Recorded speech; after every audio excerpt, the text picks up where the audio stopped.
우리 교회 올해 표가 뭐죠? 다 같이 해볼까요? 시작. 우리 이제 연습이고 한 번 더 다시 한번 하겠습니다. 다 같이 시작. 성령의 능력으로 소망이 넘치는 교회. 네, 우리 교회 표입니다. 하지만 올해 우리가 당면한 현실은 좀 만만치가 않죠. 특히 개인의 여러 가지 여건이라고 하는 것이 국가적인 사정과 맞물릴 수밖에 없는 것이거든요. 근데 올해 국가적인 상황이 참 시작부터 심상치가 않습니다. 가뜩이나 경제적으로 침체를 겪고 있었는데 여기에다 더해서 정치적인 상황이 참 어수선합니다. 이게 금방 끝날 일이 아닌 것 같아요. 아무래도 올해 전반기는 이렇게 어수선한 가운데 지나가지 않을까 그런 생각을 합니다. 올해 소망이 넘치는 그런 해가 되도록 하기에는 이런 여러 가지 것들을 생각하면은 좀 쉽지가 않다, 역부족이다 하는 그런 생각을 갖지 않을 수가 없습니다. 하지만 이게 우리로 하여금 기도를 중단하게 하거나 의기소침하게 할 이유는 전혀 있다 없다? 네, 없습니다. 그 이유는 우리는 그냥 근거 없이 소망이 넘치는 교회를 위해 기도하는 것이 아니기 때문에 그렇습니다. 그 근거는 다른 게 아니죠. 세상이 이렇쿵 저렇쿵, 정치는 어떻고 경제는 이렇고 사회는 뭐 이렇고 문화는 어떻고, 이런 게 우리의 어떤 그 소망의 근거들이 될 수가 없습니다. 다른 것이 아니라 우리 성령의 능력이 바로 우리가 이렇게 기도하는 이유라고 믿습니다. 성령님께서 역사하시는 것을 우리 모두가 너무나 잘 알고 있고 믿음으로 가지고 있습니다. 성령의 능력은 누구로부터 옵니까? 저로부터 옵니까? 옆에 있는 분 누구로부터 옵니까? 아니죠. 아닙니다. 하나님으로부터 오는 것입니다. 성령님으로부터 오는 것입니다. 그 주체가 우리가 아니에요.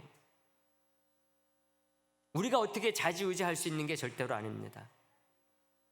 우리가 성령님에 의해서 좌지우지 되는 것이지, 우리에 의해서 성령님이 이랬다 저랬다 한다고 한다면 그것은 최악이죠. 아무리 세상 사람들 다 100% 낙관적으로 본다 할지라도 그건 비관적이 될 수밖에 없습니다.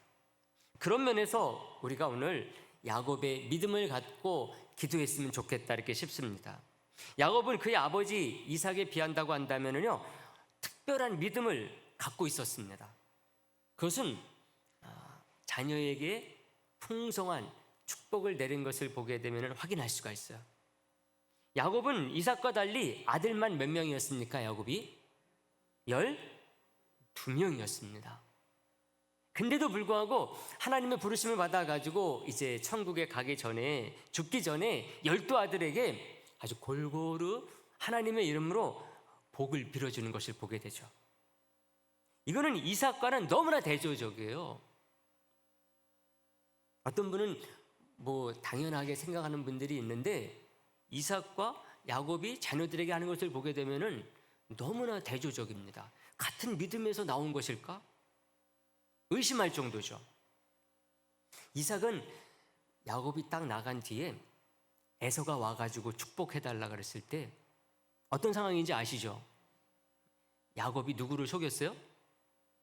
형도 속이고 아버지도 속이고 달랑 들어와가지고 뭐를 받아갔습니까? 장자의 축복을 받아갔거든요. 그 뒤를 이어가지고 에서가 딱 들어와서 축복해달라고 그랬을 때 이삭은 어쩔 줄 몰라 했어요. 그 이유는 뭔가 하면은 야곱에게 다 줬다는 거예요.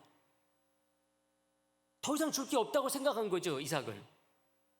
창세기서 27장 37절에 보게 되면은 그 말씀이 나오거든요. 이삭이 에서에게 대답하여 이르되 내 아들아, 내가 네게 무엇을 할 수 있으랴? 야곱이 다 받아갔다는 거예요. 야곱에게 다 줬다는 거예요. 너에게 할 게 없다는 거죠. 에서가 이 말을 듣고요, 소리 높여 울었다 그랬습니다. 그 모습 보면 너무나 안쓰럽잖아요, 여러분. 이것을 보게 되면 이삭은 이 세상적인 전통, 관습에 너무 매여 있었던 것 같아요. 이게 결국은 에서와 야곱의 다툼을 불러일으키죠.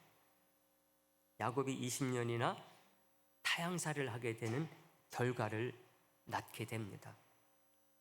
그런 의미에서 오늘 본문 그 12절 말씀 다 같이 한번 보도록 할까요? 12절 다 같이 보겠습니다. 시작. 요셉이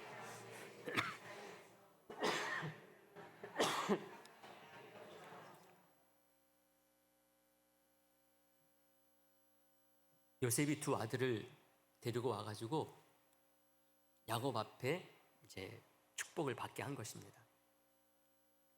야곱이 이제 하나님의 부르심을 받을 때가 됐어요. 나이도 이제 많고 몸도 약해진 것이죠.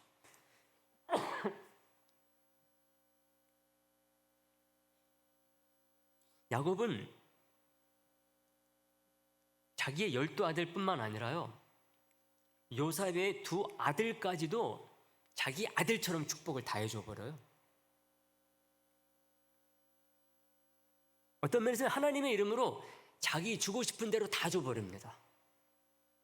르벤이 장자였었잖아요. 근데 그 르벤의 장자권을 자기 마음대로 조정을 해가지고 장자의 몫을 누구에 주는가 하면 요셉에게 줘버려요.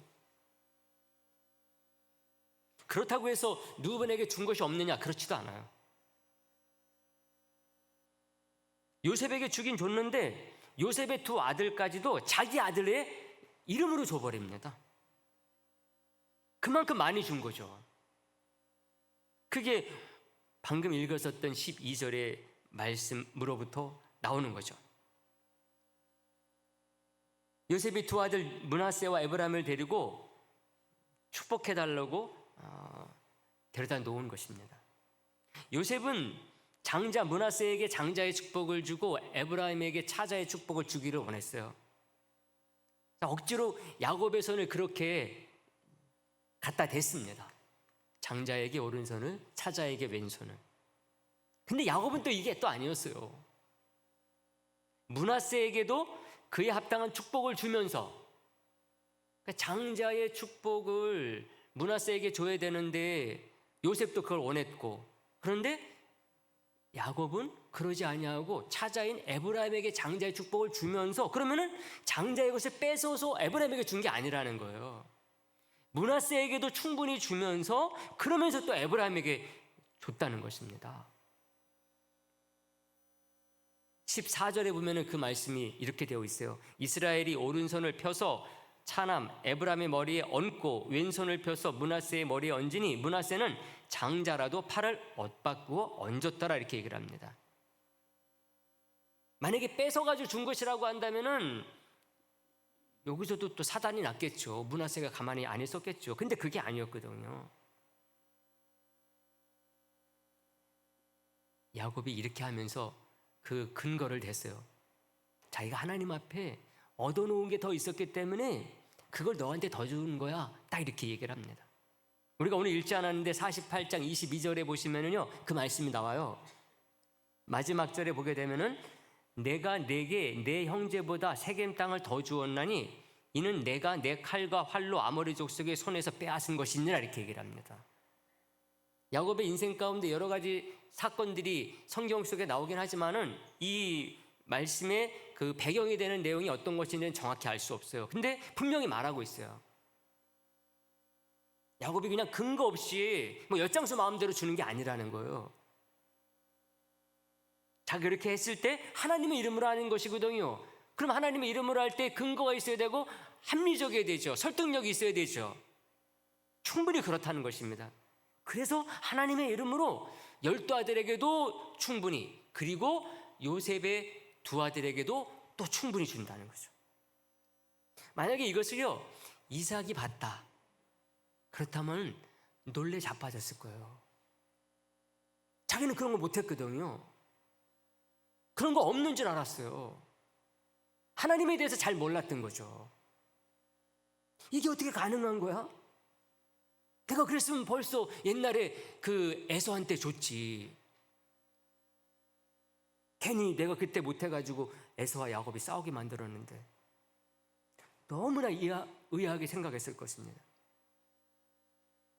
여러분, 이것이 야곱의 모습, 이런 것들이 그냥 나온 게 아니라는 것을 우리가 너무나 잘 알 수 있습니다. 그만큼 야곱은 하나님을 평생토록 정말 아주 살아있는 역동적으로 만났어요.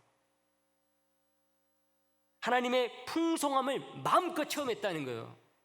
야곱이 그만큼 인생이 파란만장한 것 같지만 그 파란만장한 것이 어떤 시련과 역경으로만 되어 있었던 것이 아니라 아주 다이내믹했다는 것이죠. 그러는 가운데 하나님의 그 풍성함이 무엇인가를 체험한 거예요.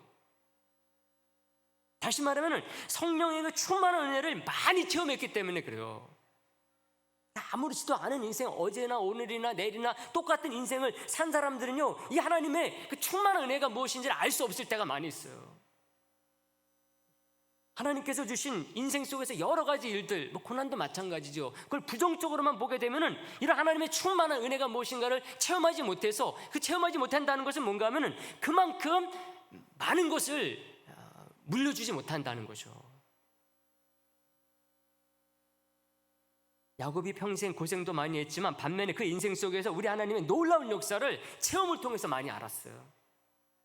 사랑하는 성도 여러분, 세상 사람들은 자기가 가지고 있는 것 외에는 자녀들에게 물려줄 수 있는 게 없다고 생각을 합니다. 통장에 잔고가 없으면 줄 게 없다고 생각하죠. 자기 이름으로 가지고 있는 부동산이 없으면 물려줄 게 없는 것이라고 생각을 해요. 이게 바로 이삭적인 생각이라고 할 수가 있습니다. 근데 야곱은 그렇게 생각하지 않았어요. 야곱이 12아들에게 축복할 때 그는 어디에 있었는가 하면 애굽에 있었습니다. 애굽 바로 왕의 땅에서 목축을 하고 있었어요. 자기를 비롯해서 70여 명의 자녀손들이 그 애굽 바로 왕의 땅에서 목축업하면서 사는 거예요. 그리고 또 더 직설적으로 말한다고 한다면은 야곱은 그의 자녀들과 함께 요셉 덕택에 살고 있었어요. 이게 바로 야곱의 노년입니다. 그러는 가운데 하나님께서 부르셔가지고 죽은 거예요. 근데 어떻게 이렇게 축복을 할 수 있었느냐는 것입니다. 그는 자기에게 있는 것을 물려준 게 아니에요. 줄 것도 없었어요. 모든 게 다 바로 왕의 것이었고 요셉의 것이었기 때문에 그렇습니다. 근데도 불구하고 야곱은 기가 죽지 않았어요. 보이는 게 다가 아니라 내가 지금까지 주님의 이름으로 살아온 게 어떤 것인지를 알았습니다. 자기에게는 없지만 하나님을 달랐기 때문에 그래요. 축복을 누가 주는 겁니까? 야곱이 주는 게 아니거든요. 하나님의 이름으로 누가 줍니까? 하나님부터 오는 것을 주는 거잖아요.